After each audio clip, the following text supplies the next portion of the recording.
বিশ্ব ক্রিকেট জগতের উজ্জ্বল নক্ষত্র সাকিব আল হাসানের ভবিষ্যৎ কি? ক্রিকেট প্রেমী মানুষ তা জানতে চায়। সাকিবের প্রতি জনমানুষের ভাবনা এখনো দুইভাবে কাজ করে থাকে। কেউ ইতিবাচকভাবে সাকিবকে ব্যাখ্যা করতে চান, আবার কেউ বা নেতিবাচকভাবে। যেমনটি সাকিবের ক্রিকেট গুরু হিসেবে খ্যাত নাজমুল আবেদিন ফাহিম মন্তব্য করেছিলেন, যে কোনো একভাবে সাকিব সবার মনে থেকে যাবে। সাকিব চলে গেল, আমরা ভালো ক্রিকেটই খেলবো, বাট আমার মনে হয় সবার মনের মধ্যে কোনো না কোনোভাবে ও থেকে যায়। টেস্ট ও টি-20 সংস্করণ থেকে অবসরের ঘোষণা দিয়েছেন সাকিব আল হাসান। ক্যারিয়ারের শেষ টি-20 ম্যাচ খেলেছেন সবশেষ বিশ্বকাপে আফগানিস্তানের বিপক্ষে, আর শেষ টেস্ট খেলতে চান দেশের মাটিতে।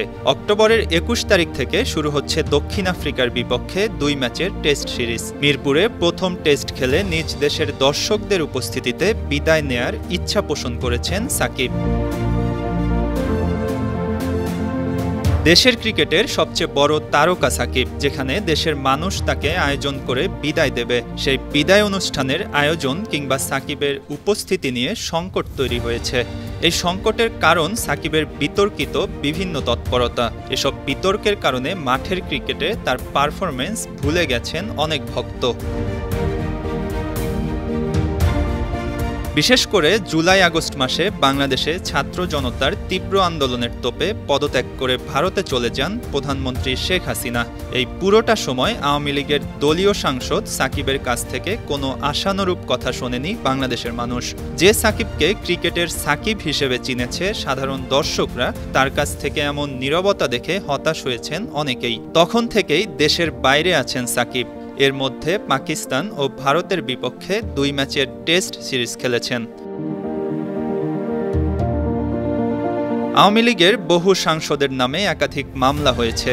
ব্যতিক্রম হয়নি রাজনীতিক সাকিবের ক্ষেত্রেও। হত্যা মামলার আসামি করা হয়েছে তাকে। এখন দেশে আসা নিয়ে নিরাপত্তা শঙ্কায় ভুগছেন বাংলাদেশের এই ক্রিকেটার।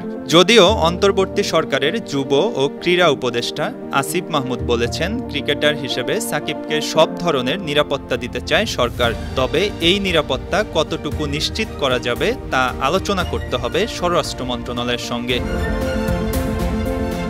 এই আলোচনা আর সিদ্ধান্তই নিশ্চিত করবে দেশের মাটিতে স্মরণীয় বিদায় পাবেন কিনা সাকিব আল হাসান। এদিকে বাংলাদেশ ক্রিকেট দল এখন ভারতের বিপক্ষে টি-20 সিরিজ খেলছে সে দেশের মাটিতে, আর সাকিব আছেন যুক্তরাষ্ট্রে। সেখানে যুক্তরাষ্ট্রের একটি ক্লাবের হয়ে টি-10 টুর্নামেন্ট খেলছেন তিনি। মঈন হাসান, 52 টিভি।